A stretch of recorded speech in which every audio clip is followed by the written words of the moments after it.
Kochi corporation mayor സ്ഥാനം 2.5 വർഷം വീതം AI ഗ്രൂപ്പുകൾ പങ്കിടാനുള്ള തീരുമാനത്തിൽ KPCCക്ക് അതൃപ്തി എന്ന വിവരങ്ങൾ പുറത്തുവരുന്നു. സാലി മുഹമ്മദ് ചേരുന്നുണ്ട് വിവരങ്ങളുമായി. സാലി, വിശദാംശങ്ങൾ.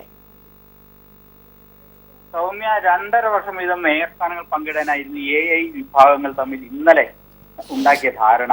ആദ്യ 2.5 വർഷം കൈനി മാത്യുവിന്, അവർ A വിഭാഗക്കാരിയാണ്. അവസാന 2.5 വർഷം I വിഭാഗത്തിൽ നിന്നുള്ള സൗമിനി ജെയിനെ ആക്കാൻ തീരുമാനിച്ചിരുന്നു.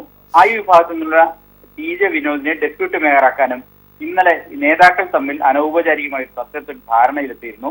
നാളെ ചേരുന്ന കോർപ്പറേഷൻ പാർലമെന്ററി പാർട്ടി യോഗത്തിൽ ഇക്കാര്യം ഔദ്യോഗികമായി തീരുമാനിക്കാനും ഏതാണ്ട് ധാരണ എത്തിയിരുന്നു. ഇക്കാര്യങ്ങൾ മാധ്യമങ്ങളിലൂടെ വാർത്തയെന്നതിനെ തുടർന്നാണ് KPCCയിൽ നിന്ന് ഇക്കാര്യത്തിൽ ഒരു ഇടപെടൽ ഉണ്ടായിരിക്കുന്നത്.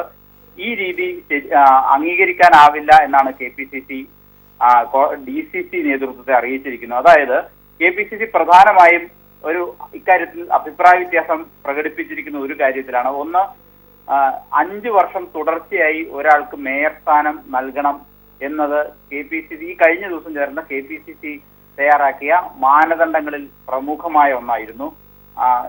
ഭരണ അസ്ഥിരത ഒഴിവാക്കാനും മറ്റും ഒരാൾക്ക് തന്നെ മേയർ സ്ഥാനവും പഞ്ചായത്ത് പ്രസിഡന്റ്, നഗരസഭാ ചെയർമാൻ തുടങ്ങിയ പ്രധാന സ്ഥാനങ്ങൾ ഒരാളെ തന്നെ കൃത്യമായി 5 വർഷത്തേക്ക് ഏൽപ്പിക്കുക, മറ്റ് പ്രശ്നങ്ങളൊന്നും ഇല്ലെങ്കിൽ എന്ന് നിർദ്ദേശിച്ചിരുന്നു. ഇപ്പോൾ കൊച്ചിയെ സംബന്ധിച്ചിടത്തോളം UDFന് വ്യക്തമായ ഭൂരിപക്ഷം ഉള്ള ഒരു കോർപ്പറേഷനാണ്. ആ സാഹചര്യത്തിൽ എന്തുകൊണ്ടാണ് 2.5 വർഷം വീതം പങ്കിടുന്ന ഒരു സ്ഥിതിയിലേക്ക് എത്തിയിരിക്കുന്നത് എന്നൊരു ചോദ്യമാണ് KPCC ഉന്നയിച്ചിരിക്കുന്നത്. ഏതായാലും ഒരു കാര്യം വ്യക്തമായി, കൊച്ചി കോർപ്പറേഷൻ ഇത് സംബന്ധിച്ചൊരു ധാരണയിൽ എത്തിയിരുന്നു.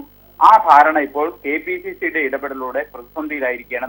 അതുകൊണ്ട് തന്നെ നാളെ വൈകിട്ട് ചേരുന്ന കോർപ്പറേഷൻ UDFന്റെ കോർപ്പറേഷൻ പാർലമെന്ററി പാർട്ടി യോഗത്തിൽ ഇക്കാര്യം ചർച്ച ചെയ്ത് മറ്റൊരു തീരുമാനം എടുക്കേണ്ട സ്ഥിതിയാണ് ഇപ്പോൾ ഉള്ളത്. സൗമ്യ.